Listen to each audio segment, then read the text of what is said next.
Okay, so let's talk about now 3.3. Remember we skipped 3.3 and moved on to 3.4 instead, and then we finished 3.5 and 6. Now we are coming back to 3.3. The reason I skipped is because the special product is basically an extension of the method that we learned. Okay, so this is kind of shortcut to only certain cases, not every single cases. So let's take a look at 3.3 special products. So it is 3.3 special products. Now in the special product, I want you to write a small note. Actually, it's written on the package as well, so you don't really have to copy it. But let's see. So the part one, um, we don't really have to do the table. Okay, table, you can do this on your own. So I'm gonna skip that part for now. Just to give you a little bit of head up, is 3x minus 2 squared. That means it is 3x minus 2 times 3x minus 2. And everyone knows how to deal with this expansion of multiplication of binomials. So I am going to skip that one for now. Now, let's go to example A. Okay, and there's a shortcut to each example. So the shortcut to this binomial squared term, and we are expanding this, is very simple. The shortcut is the first term squared, okay, y squared. Now the second term is negative 7, so negative 7 squared is positive 49. It goes to the end. The middle one is simply y times negative 7 times 2. So a small remark, what is 2 times negative 7 times y? This is negative 14y. So your middle term will be negative 14y. Okay, so then let's take a look at B. So B, we have 3x plus 4y squared. So we have binomial squared. So the first term will be, first term will be 9x squared, since it's the whole thing squared. Now the second term is positive 4y, so then it is positive 16y squared. Now the middle one is 3x times positive 4y times 2. So 3x times 4y times 2 gives me positive 24xy. Okay, so this is a shortcut to it. Now C is a bit more complicated. Why? We have a number in the front. Oh my god. So hard. No, not really. So take a look at 2, which is the coefficient later. Why? Remember bedmess. This is multiplication, this is exponent, so we have to take care of exponent first. So 2 stays outside, and the bracket stays. So the first term squared is a squared. The second term squared is positive 49b squared. And the middle one will be the first times the second times 2, so it is minus 14ab. Once I do that, then we take care of the multiplication of 2. So it will be 2a squared minus 28ab plus 98b squared. I am sure everyone is familiar with why I got these numbers from the second line. 2 is applied to every single term. Okay, now, yeah, we are dealing with factoring majorly, not by expanding. So why are we doing this? You're gonna see in a very short moment. Okay, so let's take a look at the next one. Okay, I will call that as example 2 in the part 1. So A, we have x squared plus 14 plus 49. Ooh, we have trinomial, and we are factoring it. Okay, we are factoring this. So can we simply just use product and sum method? Yeah, we can. We can. However, this is somewhat a special case. Now, how do I know it's a special case? Very simple. Okay, take a look at the last term. Okay, take a look at the last term, which is positive 49. what is the square root of that positive 49? That gives me plus minus 7. Okay. Now, if I have plus minus 7, now if I multiply to either positive 7 or negative 7, and I get the middle term, oops, I'm missing x here, then we have a special product, which is a perfect square.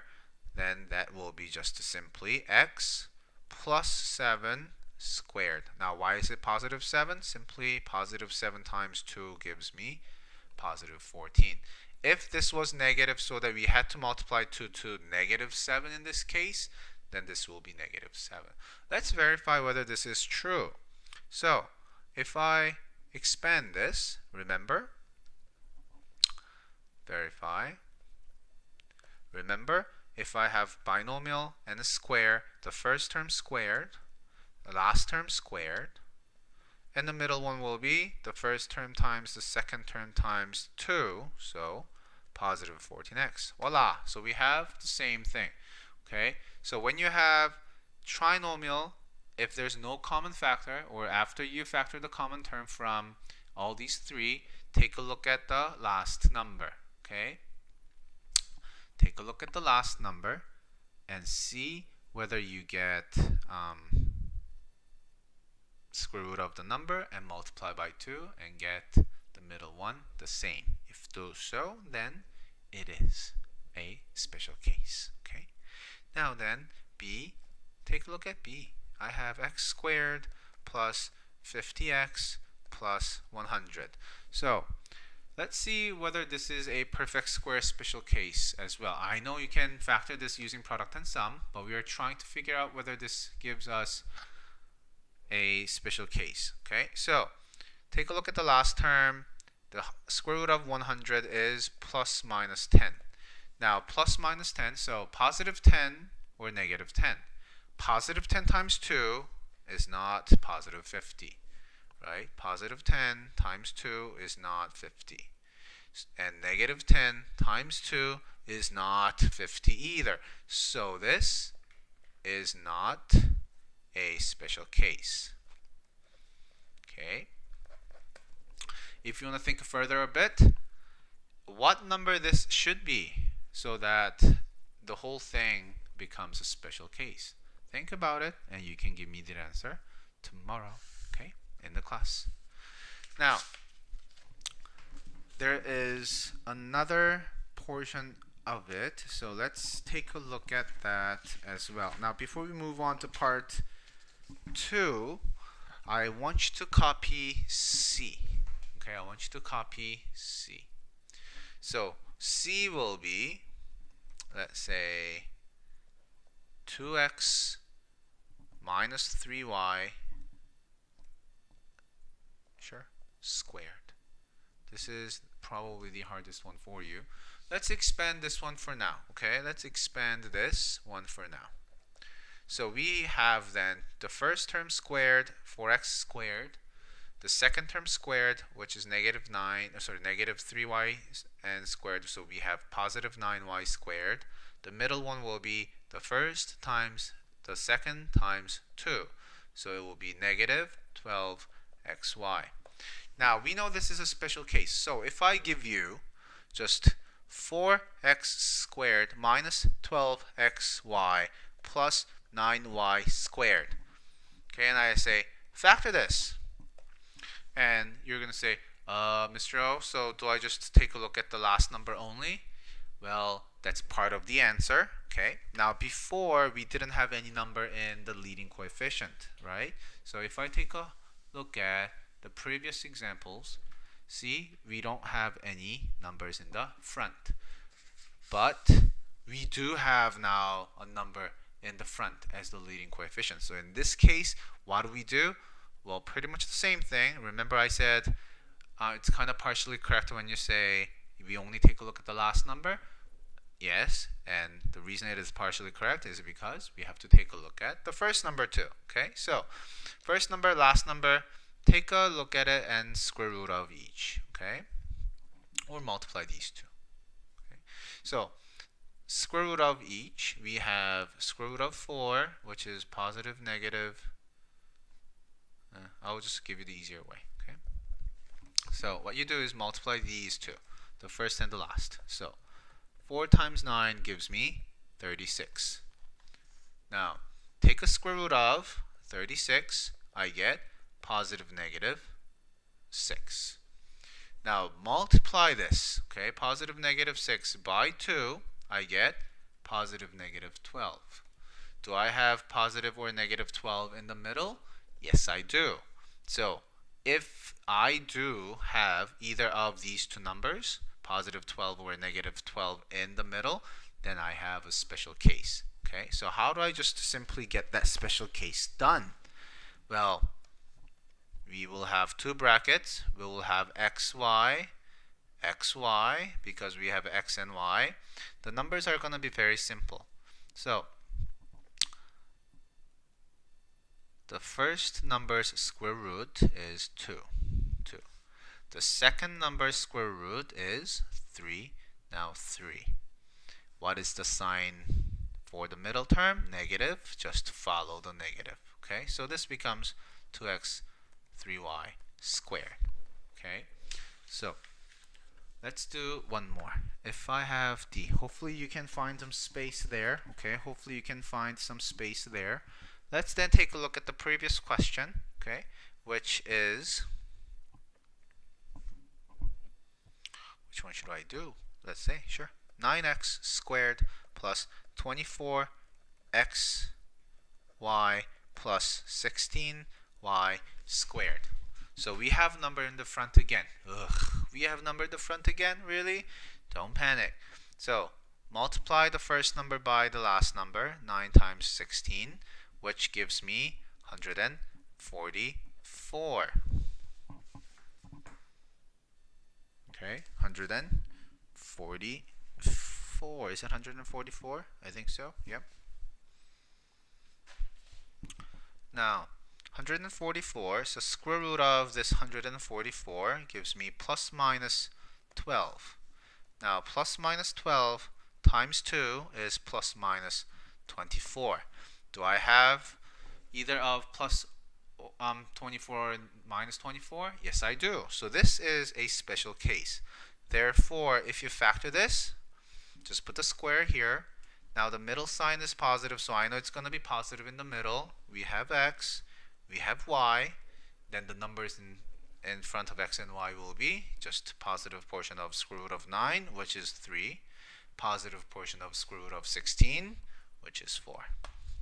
Okay, so that's how we start doing it. Now then let's take a look at part 2. So the part 2 is even easier. Okay, part 2 is even easier. Now part 2, we call that differences of squares. Okay, differences of squares. Now what it means is, when you have two terms, remember when we talked about the whole general process of factoring, the first step was take out all the common factors. The second step was to see whether we have trinomials or binomials. This is the case we deal with, binomials. Okay, so when we have binomials, let's say a squared minus b squared. So we have two terms. We have binomials. Okay, so binomial, check. Now, second thing, do we have negative sign in the middle? So negative sign, check. Lastly, make sure each term is a squared term. Okay, so square term, check. Okay, so I am moving on to the next page. Okay, I'm moving on to the next page. So what I am going to do is I'm going to cut to the chase. Okay, I'm going to cut to the chase. So this is 3.3, continue. So I'm going to cut to the chase, and let's do the last three examples. Okay, so the last three examples I have a x squared minus 9. So first thing, do I have any common terms? No. Now, do I have binomial? Yes. Do I have negative sign in the middle? Yes. Do I have square terms? Well, at least x squared is a square term. I don't know about the number yet. So, yes. Then what we do is simply put two brackets. Okay? Plus, minus in the middle. Now, the square root of the first term will be the first thing. Okay? Square root of the second term will be the second. So we then have x plus 3, x minus 3. Done. Okay? Now, let's take a look at then b. So I have x squared minus 6. Same procedure. Do I have any common terms? No.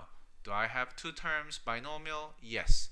Do I have negative sign in the middle? Yes.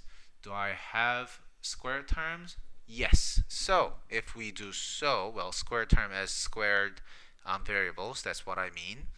If so, then two brackets. Square root of the x squared is just an x. Okay, plus minus. Square root of 6, square root of 6. Done. Okay, simple. Very simple. Let's do C. C, I want you to pause and see whether you can do this on your own.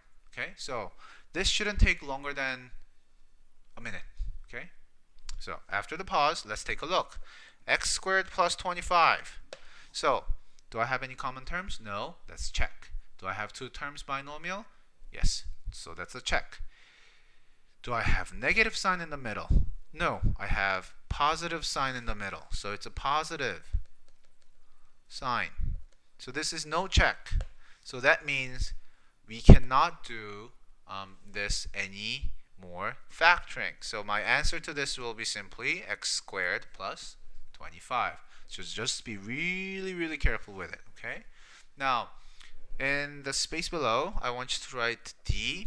Okay, and say it is 4x squared minus, let's say, 25. Okay. Now, same thing. Common factors? No. Two terms? Yes. Negative? Yes. Do I have squared variable? Yes. So then I have two brackets, plus, minus. So it's going to be x, obviously, now, right? Now, what is the square root of 4? 2. What is square root of 5? 5. And that's it, pretty much. Okay, so numbers are just square rooted, and then just put them into the brackets. Now, last one, E. I'm going to change it a bit. Let's say I have negative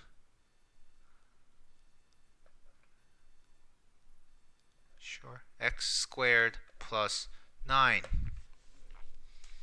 Mr. O, we cannot do this. Oh, that's quite clever that you actually noticed that we do not have negative sign in the middle. However, let's see. Can we take this negative sign out? Yes, we can. And we can make negative x squared plus 9 too. Negative outside the bracket, x squared minus 9, right? Remember this, we can always switch the signs by taking negative sign outside the brackets. Then we have two terms, yes. Square terms, yes. We have negative, yes. So it will be x minus 3 or x plus 3, x minus 3. And then we are good to go. Now, really, really, really last one. Okay, really, really, really last one. So I have now 16 minus 9x squared. Or actually, I'll put it to the power of 6. Okay, so it's an even power. Okay, it's an even power. Now, do I have two terms? Yes. Do I have any common factors? No. So, do I have negative sign in the middle? Yes. Then put this. Square root of 16 will be 4. Square root of 9 will be 3. And then I know it is going to be plus minus. The problem is, what is the square root of x to the power of 6? Simpler way, just divide the power in half. So this will be x cubed, x cubed. Okay? So make sure you know how to do these. And I'll see you guys in class. See ya.